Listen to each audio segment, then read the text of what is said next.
উপস্থিত রয়েছেন জাতীয়তাবাদী দল বিএনপির কোম্পানিগঞ্জের সাবেক সাধারণ সম্পাদক জনাব মাহমুদুর রহমান রিপন, উপস্থিত রাজনৈতিক দলের নেতৃবৃন্দ এবং বিভিন্ন শিক্ষক সমিতির নেতৃবৃন্দ, এখানে উপস্থিত প্রায় 27টি সংগঠনের সভাপতি সেক্রেটারি, সমবেত কোম্পানিগঞ্জবাসী, বসুরহাটবাসী, নোয়াখালীবাসী, বাংলাদেশবাসী, দেশে বিদেশে অবস্থানরত নোয়াখালীর জনগণ, আসসালামু আলাইকুম রহমতুল্লাহি ওয়া বারাকাতুহু।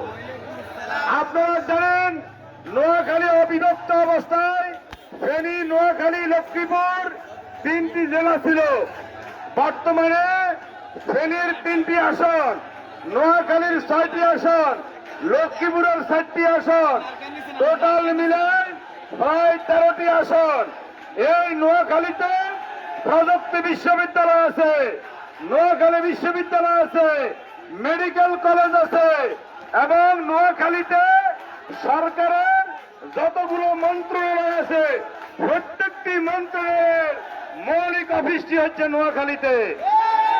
যার কারণে এখন পর্যন্ত ফেনী এবং লক্ষ্মীপুর তাদের প্রয়োজনীয় কাগজপত্র সমস্যার সমাধানের জন্য নোয়াখালীতে তারা আসতে হয়।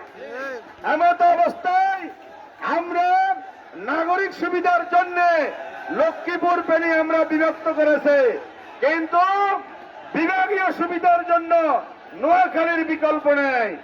এমত অবস্থায় আমি মনে করি লক্ষ্মীপুরের 35 লক্ষ জনগণ, ফেনীর 30 লক্ষ জনগণ, নোয়াখালীর 40 লক্ষ জনগণ, এমনি অবস্থায় প্রায় 1 কোটি ভোটার হচ্ছে নোয়াখালীর, বসবাস হচ্ছে প্রায় 2 কোটির মতো।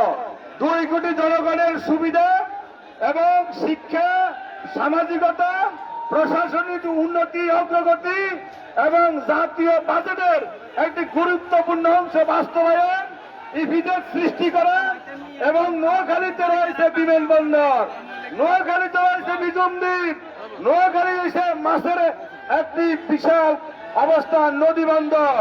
যার কারণে নোয়াখালী ইপিজেড সৃষ্টি করা, বন্দর সৃষ্টি করা, বিমানবন্দর সৃষ্টি করা, শিক্ষা ব্যবস্থার অগ্রগতি করা এবং যাতায়াত ব্যবস্থার উন্নতি অগ্রগতি সবকিছু মিলে নোয়াখালী বিভাগের দাবি রাখে।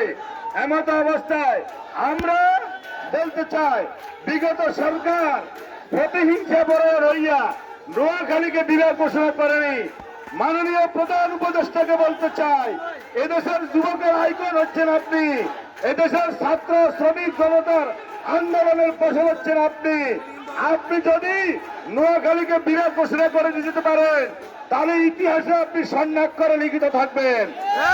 আপনাকে আমরা আবেদন জানাবো, যত দ্রুত সম্ভব উপদেষ্টাদের বৈঠকে বসে আমাদের নোয়াখালীকে বিভাগ ঘোষণা করার মাধ্যমে নোয়াখালী মানুষের মণিকূটায় আপনি স্থান করে নেবেন। এই নোয়াখালী বিভাগ হওয়ার পরে যতদিন আপনি বেঁচে থাকবেন, পৃথিবীতে না থাকলেও আপনি এই বিভাগ ঘোষণাকারী হিসাবে আপনাকে জাতি স্মরণ করবে।